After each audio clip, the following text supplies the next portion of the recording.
bit of a reflective mood at the moment. Many of you won't know, and I don't really, I'm going to share it because I think you need to know for context, but beginning of the year, I got into an altercation. It doesn't really matter. It wasn't really my fault. Should have been paying more attention. I wasn't paying attention, and as it happened, I got knocked to the ground, got knocked out, and got my head stamped on several times. Result was 4 fractures in my orbitals, broken jaw twice, loose teeth, broken nose, my sinus was completely smashed. What else happened? Oh, and I had a brain hemorrhage. Apart from that, I was fine. And I'm not looking to major on that. I want you to understand how serious it was, because at the time, I didn't really think about how serious it was. I've had lots of scrapes in the past as a young man. A lot of us are the same. So I wasn't really particularly bothered about that. But the reality was my body was, and my mind was. So I was off work for quite some time. I had a lot of changes to the way I earn my money for various reasons, which I don't blame anybody. I don't feel bad about anything. But as it happened, it basically reset me all over again. So I'd started working on a deal sourcing business with Katie Wilson, who's been a legend and continues to be a legend. And basically that all came to a halt in January because I couldn't work. For 6-7 weeks I was eating off liquid food, and I had to use a spoon or a straw because my mouth had to be strapped shut, because I wasn't able to move it to let my jaw reset. I had 6.5 hours facial surgery to put 7 plates. So I've got 3 plates in there to fix that, plate in there and there, and a plate here and a plate here. And the reason for that is my skull was broken in half, so they had to basically fix the skull so it could start to set. The result now, I've got numbness here, I've got numbness all across here, I've got a funny nerve twitch down here, my teeth are all sore.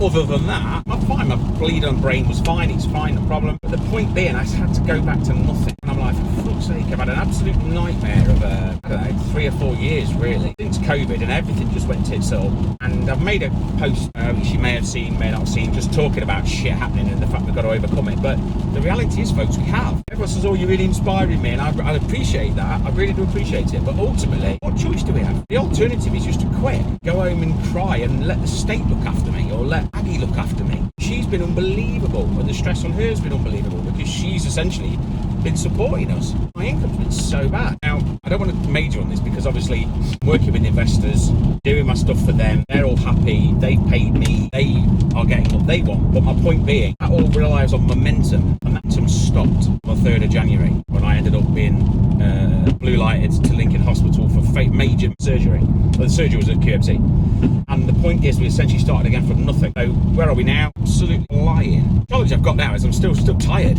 after all the surgery. 5-6 months later, I'm still knackered. We're flying. And I don't necessarily want to take credit for that. But what I want to take credit for is accepting the options I don't want, which is I can push through, deal with the shit, and get over it, and get over myself, and just get on with it, or I can give up. And anybody that says it's anything else is a liar, or they're hiding something. So you've got 2 choices. All interactions are very eloquently disguised ways of saying yes or no, ultimately, when we talk to people. All the words in between are just to make it sound nice, sometimes to make it sound clever. But ultimately, either get on or quit. Enough. There's no in between. And anyone says there is, I'm sorry, guys, you're kidding yourself.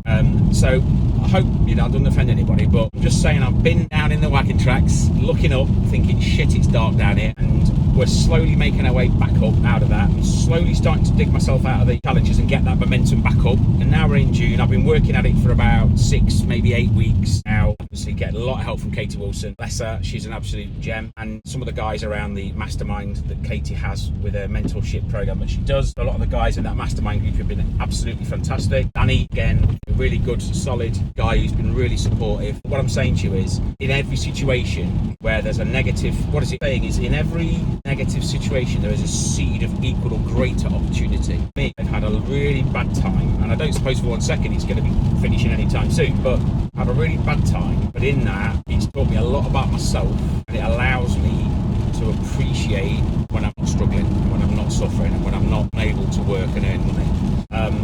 And therefore that's the only way I can look at it. Very difficult time, still dealing with it. Physically, this is going to take another year. They've said at least 18 months for everything to heal. So I've got lots of twitchy, I can't breathe properly sometimes, and all that stuff, and my mouth hurts all the time and all that. But ultimately, I wouldn't swap it for the things it's taught me. And if I can get our heads around that, see every single situation as an opportunity to get better, then we can't lose, can we? If we're always getting, even if we're getting kicked in the head every week, but it's teaching us something, bring it on, let's have it. So anyway, I don't know if that resonates with anybody. I'm just sitting here enjoying my car, rambling. See you later.